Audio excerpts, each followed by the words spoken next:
Okay, let's move on to reflections from observers, then you don't have to listen to my shoddy audio. So if I can just stop sharing for a second. Oh, wow, people as well.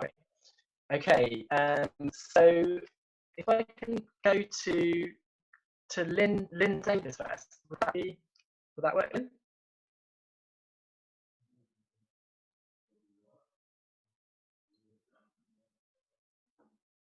I think I heard my name.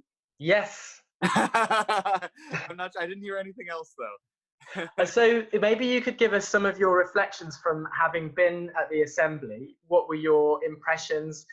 Maybe just say a little bit about who you are and your work to sort of for context, and then tell us in comparison to other processes that you've worked on. Sure. Yeah, absolutely. Hi, everybody. It's so nice to be here. Thanks, Alex and everybody. I'm Lynn Davis. I'm from Healthy Democracy in the US, which is a practitioner sort of organization, kind of like Involve. We're not on the political side of any particular issue other than the fact that we think that more of these things should happen, and on the side of sort of democratic reform.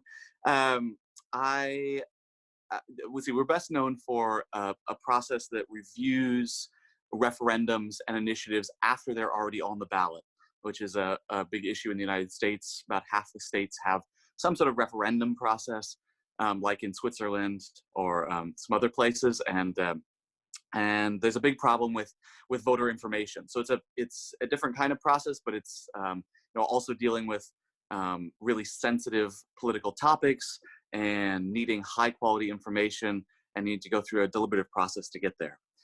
I think the thing that I wanted to say most of all is on that one of the later points on the XR observation slide, which was on the broader context of this. I think it's really easy when working on a particular project to get to sort of miss the forest for the trees, which is totally natural. But maybe that's the best use for an outside kind of person to sort of reconnect with the forest. And from our perspective, whatever kind of positives or negatives about the process or the mandate or anything else, the fact that this is happening at all is enormous and has an enormous impact. I mean, there were problems with the Ireland examples. There have been problems with every single example that's happened so far. This is a very new thing in its infancy, and simultaneously a very old thing, but in its modern context, a very new thing. So yeah, I think it's really important, not only for climate issues, but for every issue across the political world, that we are sort of cognizant of its impacts. And for example, I'll give an example. Here in the United States, there was a process last year that had a lot of press, and I was fairly negative about. I mean, I visited it and really didn't feel good about the process itself. But frankly, that was all inside baseball, or whatever the equivalent term in British English is. That we. Nobody cares, my personal thoughts on the deliberative quality of these small groups or whatever. Everyone cares that they see people like them assembled together, having actual political discussions in a highly polarized environment. And that is amazing. Now, that's not to say that we shouldn't, be actively involved in the rest of it, but let's just recognize that this is a mammoth thing. And doing it on the national level, yes, it's only, select committees. It's not, coming directly from the president, like in France or something like that. But this is one step along the road. So that's just a first sort of encouragement that it's an amazing achievement. I wanted to say, sort of on that, like what people recognize, I think, from the outside is first and foremost the selection, the who's in the room. We spend 95% of our time, or maybe more, on what happens once people are in the room, because that's so complicated, and every little detail of that can really make a huge difference. But from the outside, what people mostly see is, oh my gosh, there are people coming from all different walks of life. They look like you know, a microcosm of the country. That's incredible. We've never seen that before in politics. So when we talk about those things, I am increasingly trying to talk about that first, because I think that's sort of the thing that people immediately recognize as unique. Let's see. Yeah. Now, of course, there are a number of other things that are really unique about these processes.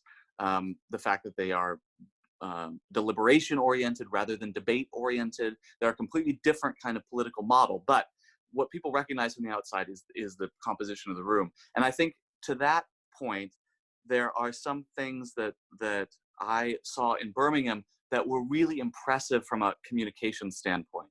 For example, the fact that the UK Parliament channel, I think it was in the room, that they're helping doing, you know, sort of the live stream and recording. That's massive. Like having actual television cameras there, and I should say done in the right way, because there's definitely a wrong way to do that, where you're sort of pointing cameras in people's faces so much that they don't get on with their deliberative work or feel comfortable doing their deliberative work. But the sort of sense of gravitas that comes with sort of official media is huge. There's some other sort of gravitas things that I thought were really impressive there. The way observers were treated, I think, you know, we were given a briefing in a separate briefing room in advance, and then we followed a little tour guide up to our observer area. It was all like highly professional, tons of staff, and I think that stuff is cannot be understated how important that is. Let's see. Oh, somebody mentioned participants' identities. Yeah, they did, I think, a good job there of protecting participants' individual identities and also protecting the decisions that were happening. There's an interesting thing about the Birmingham Assembly in that they have not publicized and, in fact, kicked the observers out of the room during the times when there was a decision to be made. For example, on the first weekend when I was there, the decision was setting parameters, essentially, sort of guidelines that would guide the rest of their work. Well, that's a super important kind of stage. I mean, that can color the whole rest of the process. And for such a well-publicized National Assembly like that, not necessarily publicizing that right away, I think I'm feeling pretty positive about that decision. And I'm sort of thinking about that still a little bit more. But I think you know, sort of managing the trickle out to the media, but not doing things that could potentially influence the panel in the room is really important. I mean, one of the core features of these kind of processes is that the panelists are able, or the assembly members are able, to work sort of a bit outside of the traditional lobbying influence that exists in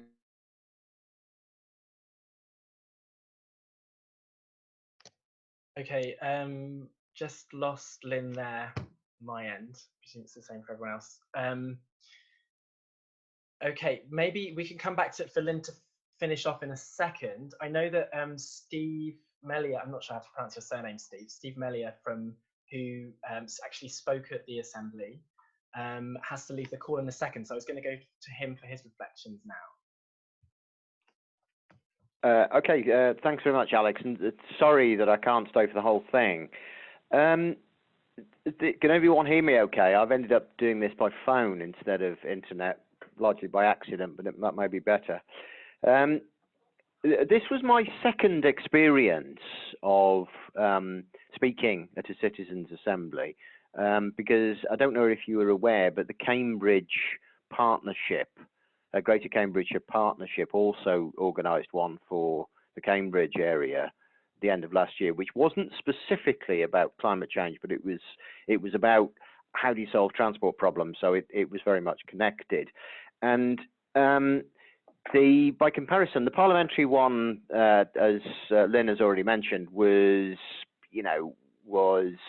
a bigger exercise. You could see it was a big budget exercise. It was, most of the organisation was quite slick, but I got a strong impression that it was telescoped, that they were trying to squeeze an awful lot in, and our presentations were all 10 minutes each, you know, where you've really got to sort of pack some sound bites. You can't go into any of the details. We then went round the tables and we got more from that. Very interesting range of reactions. Clear that some of the people, which I guess you'd kind of expect really, some of the participants don't appear to be on board with the idea that in order to do this, business as usual has to change, and the stuff that you're used to in your life will have to change.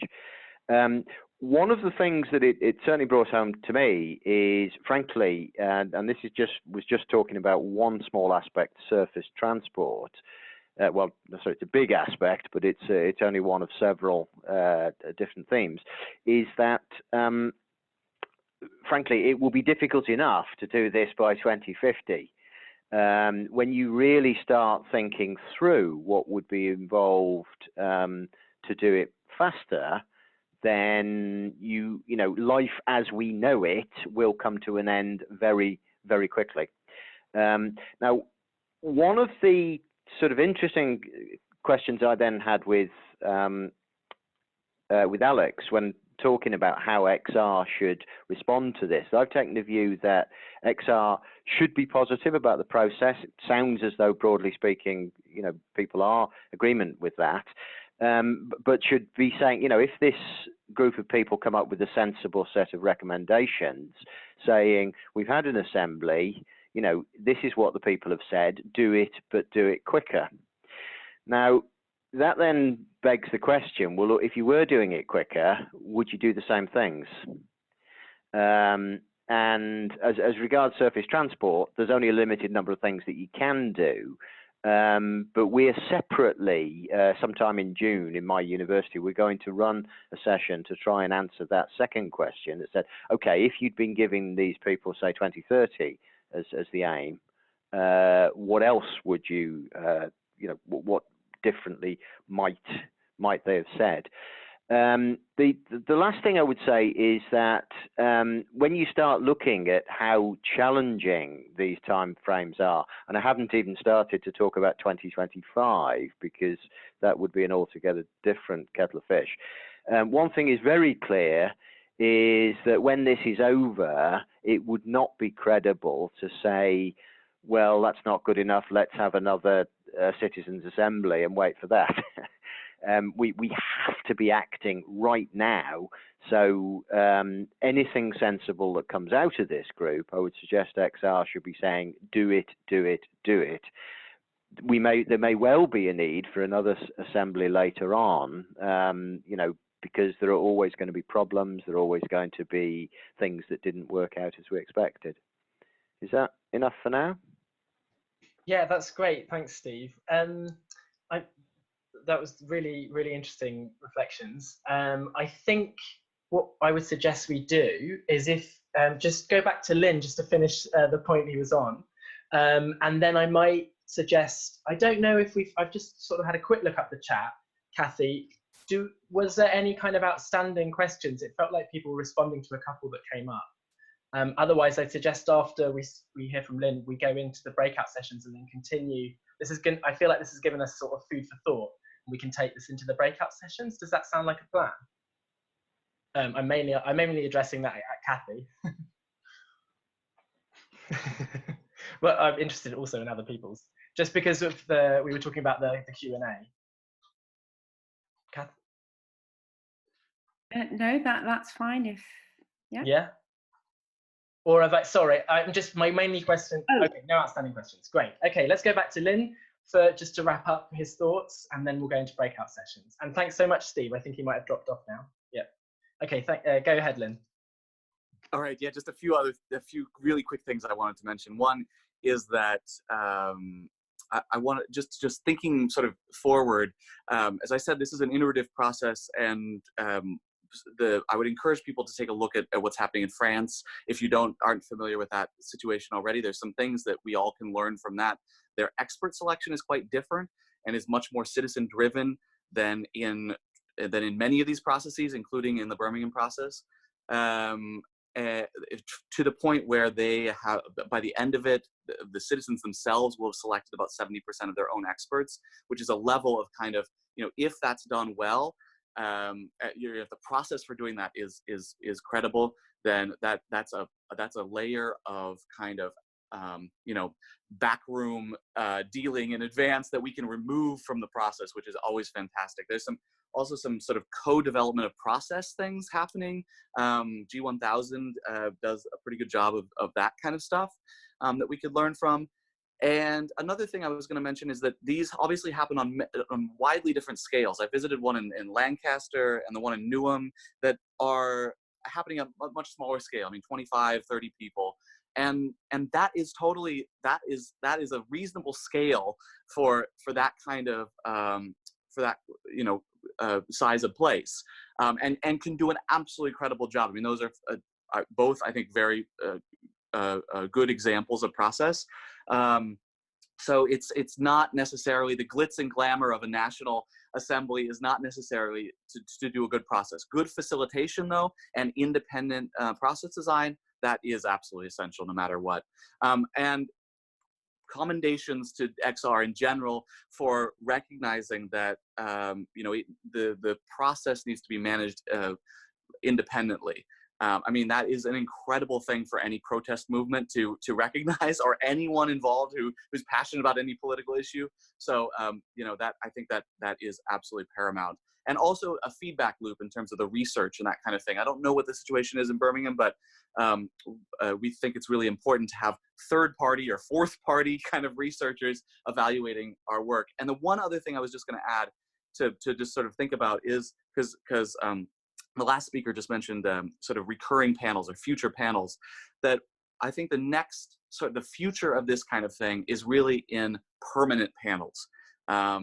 Not in necessarily just in ad hoc. Well, there'll always be these ad hoc panels probably, but things that are actually happening in Eastern Belgium, in Toronto, in Madrid previously are really, I think, the future, and should be things that I think anybody who's advocating this stuff should think about in not maybe the very long term, because that's the way we sustain this ability for citizens to be actively involved in in-depth policy making is by putting things, institutionalizing things in government so that this happens all the time on a constant basis.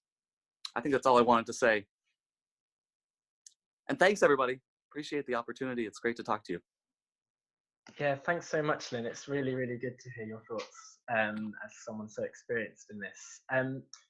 I just got a message from Katie, who I did say earlier would maybe give some feedback. Did you want to give a couple of points, Katie, about the experience of being there? Your screen is frozen, but maybe we can hear you. Can you hear me? Is that okay? Cool. I'm sorry about my screen being frozen. I hope it's not. Oh, no, you're back now. Okay. Well, I just wanted to feed in a little bit about being an observer and what it felt like to be an observer personally.